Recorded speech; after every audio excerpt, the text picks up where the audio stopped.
Hai co-friends, di sini terdapat sebuah soal, yaitu seorang siswa itu membuat 500 ml larutan glukosa 0,15 m. Dan jika pada suhu 25 derajat Celcius, tekanan uap air murni adalah 23,76 mmHg, kita akan menentukan tekanan uap dari larutan glukosa dan penurunan tekanan uapnya. Nah, di sini kita tentu saja akan menggunakan rumus tekanan uap, yaitu apabila di sini kita lihat tidak merupakan larutan elektrolit dan ini merupakan larutan non-elektrolit, maka kita akan menggunakan rumus yang tanpa faktor Van Hoff-nya. Sehingga di sini P larutan sama dengan XP dikalikan dengan P0, di mana XP ini adalah fraksi mol dari zat pelarut, dan selanjutnya adalah delta P atau penurunan tekanan uap sama dengan XT atau fraksi mol dari zat terlarut dikalikan dengan P0 atau tekanan uap murni. Nah, selanjutnya di sini ada delta P sama dengan P0 dikurangi dengan P dari larutannya. Nah, selanjutnya, karena di sini kita tidak mengetahui massa dari glukosa, massa dari air, maka kita akan menentukan terlebih dahulu massa dari airnya yang digunakan sebagai pelarutnya.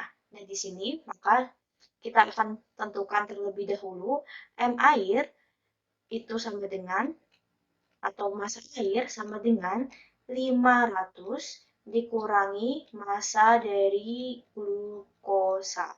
Nah, untuk menentukan massa dari glukosa itu sama dengan, kita ubah terlebih dahulu di sini, karena di sini ada volume total dan konsentrasi dari glukosa, maka kita bisa menemukan mol dari glukosa. Kita tuliskan di sini, N dari glukosa itu sama dengan molaritasnya dikalikan dengan volumenya. Di sini 0,15 dikalikan dengan 500 ml yang kita ubah menjadi liter sehingga dikali dengan 0,5. Oleh karena itu hasilnya adalah 0,075 mol. Nah, dari sini kita bisa mengetahui massanya menggunakan rumus N sama dengan massa per mR. Nah, dari sini maka massa itu akan sama dengan N dikalikan dengan mR-nya. Di sini N atau molnya adalah 0,075, lalu dikalikan dengan mR. mR dari glukosa di sini adalah 180 gram per mol. Sehingga kita kalikan dengan 180 gram per mol. Oleh karena itu akan dihasilkan massa glukosa seberat 13,5 gram. Nah, dari sini kita bisa mengetahui massa dari air, maka di sini 500 kita kurangkan dengan 13,5 gram, hasilnya massa airnya adalah 486,5 gram. Nah, dari sini kita bisa menentukan mol dari air atau mol dari pelarutnya, yaitu massa dibagi dengan mR-nya. Nah, massanya di sini adalah 486,5 gram, lalu dibagi dengan mR dari air yaitu 18 gram per mol. Sehingga akan diperoleh nilai dari N air itu sebesar 27,027 mol. Dari sini kita baru bisa menentukan tekanan uap larutan glukosa menggunakan rumus yang pertama ini. Di sini A sama dengan P dari larutan glukosa itu sama dengan XP dikali dengan P0.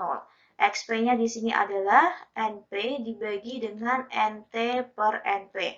Mol pelarut dibagi dengan mol total, lalu dikali dengan P0. P0-nya sudah diketahui 23,76 mmHg.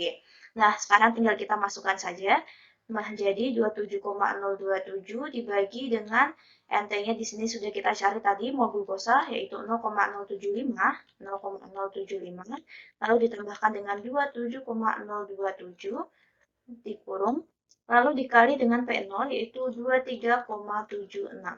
Sehingga akan diperoleh nilai dari P larutan itu sebesar 23,69 mmHg. Selanjutnya kita cari penurunan tekanan uapnya, yaitu yang B, di mana penurunan tekanan uapnya kita akan menggunakan rumus yang ketiga, yaitu delta P sama dengan P0 min P dari larutannya. P0-nya sudah diketahui, yaitu 23,76, sedangkan P larutannya di sini adalah, ini tadi 23,69, kita tuliskan, sehingga hasilnya delta P itu sebesar 0,07 mmHg. Nah, oleh karena itu, hasil dari soal ini adalah tekanan uap larutan glukosa itu sebesar 23,69 dan penurunan tekanan uap dari Glukosa ini atau larutan glukosa itu sebesar 0,07 mmHg. Sampai jumpa di soal selanjutnya.